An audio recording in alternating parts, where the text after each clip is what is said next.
며칠 전 알바로 일하던 가게에 한 남자가 찾아왔습니다. 남자는 흥신소 직원으로 20년 전 고아원에 나를 버렸던 어머니가 나를 애타게 찾고 있다고 말했습니다. 남자는 내가 언제 버려졌는지, 그때의 기억, 혈액형 등등을 묻더니 역시 그가 찾고 있는 사람이 내가 맞는 것 같다고 말했습니다. 어머니를 만나고 싶다면 연락하라며 명함을 주고 갔죠. 한참을 고민하고 난 끝에 전화를 했고 남자는 주소 하나를 알려주었습니다. 그렇게 찾아간 집은 허름한 반지 앞방이었습니다. 20년 만에 만난 엄마는 고생을 많이 한 건지 내가 기억하는 나이보다 훨씬 더 늙어 보였습니다. 엄마는 나를 꽉 안고 미안하다며 울었고 나는 조금 어색해져서 아무 말 못하고 안겨 있었습니다. 내가 우리 아들 집밥 한 끼 대접하고 싶어서 집으로 불렀어. 허름한 방 안에는 정성껏 준비한 음식들이 있었습니다. 그래, 고아원에서는 지낼만 했니? 네, 미안하다. 내가 사는 게 너무 힘들어서 정말 내가 나쁜 년이야. 친구들은 좀 있고 아니요. 그래도 연락하는 사람들은 있을 거 아니니. 고아라고 사람 취급도 안 하는데요, 정말 내가 미안하다. 엄마는 내 앞에서 엉엉 울었고 나는 그 모습을 보며 마른 목구멍에 밥만 퍽퍽 퍼 넣을 뿐이었습니다. 울지 말라고 달래할 것 같은데 차마 위로할 수가 없었습니다. 고아로 자란 세월들이 너무 힘들어서 엄마가 너무 원망스러웠거든요. 어렸을 때 따돌림 당하던 일들, 고아라서 당해야 했던 천대들을 생각하며 전 그냥 밥만 계속 밀어 넣었습니다. 엄마는 내 밥 위에 반찬을 올려줬고 그렇게 한 입 한 입 먹다 보니 묘하게 잠이 쏟아져 왔습니다. 잘 자렴, 아들. 죽은 언니가 나를 찾아왔다. 왜 왔어? 내가 언니 남친 뺏은 게 분해서 온 거야? 언니가 매력이 없어서 진호 오빠한테 차인걸 왜 나한테 이래? 언니는 뻥 뚫린 눈으로 나를 물끄러미 쳐다보다 손을 들어 창문을 가리켰다. 뭐? 나 떨어져 죽어버리라고? 언니를 죽인 건 진호 오빠야. 나는 막만 봤을 뿐이라고. 언니는 눈도 꿈뻑이지 않고 계속 창문만 가리킬 뿐이었다.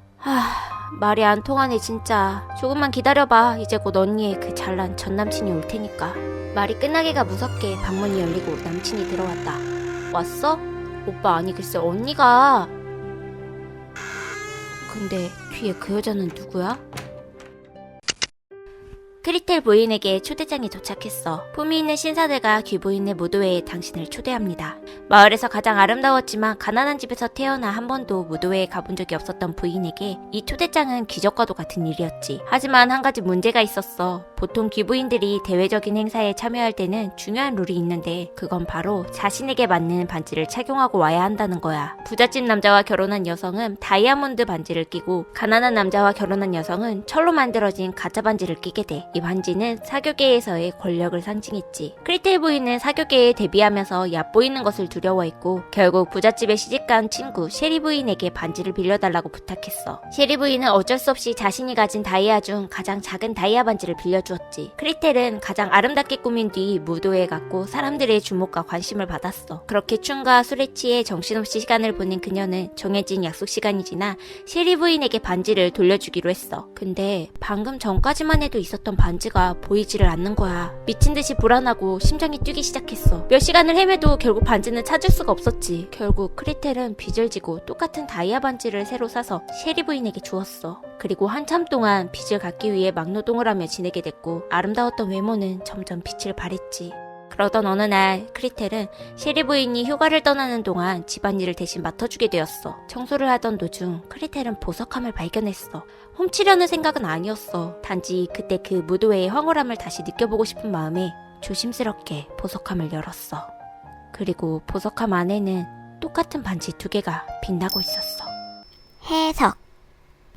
첫 번째 이야기, 흥신소 직원이라는 남자와 할머니는 인신매매단이다. 일부러 연고지가 없는 고아들을 찾아다니며 어머니가 당신을 찾고 있다 라고 사기를 친 후 외진 지하방으로 타겟을 유인하고 약을 탄 음식을 먹여 주인공을 납치하고 있다. 할머니가 했던 질문들도 나중에 탈인할 것을 대비해 평소 연락하고 있는 사람이 있는지 확인을 한 것이다. 두 번째 이야기, 진우에게 새로운 여자친구가 생겼다. 이제 주인공은 자신이 그랬듯이 새로운 여자친구가 망을 보는 동안 맞아 죽게 될 것이다. 이를 미리 알게 된 언니의 귀신이 주인공을 구하려고 창문으로 빠져나가도록 신호를 줬지만 주인공은 끝까지 언니의 의도를 알아채지 못했다. 세 번째 이야기, 크리텔을 질투했던 세리 부인은 크리텔이 술과 춤이 취해서 정신없이 노는 동안 반지를 훔쳐갔다. 이를 몰랐던 크리텔이 빚을 져가며 세리 부인에게 반지를 사주었기에 보석함 안에 똑같은 반지가 2개 있었던 것이다.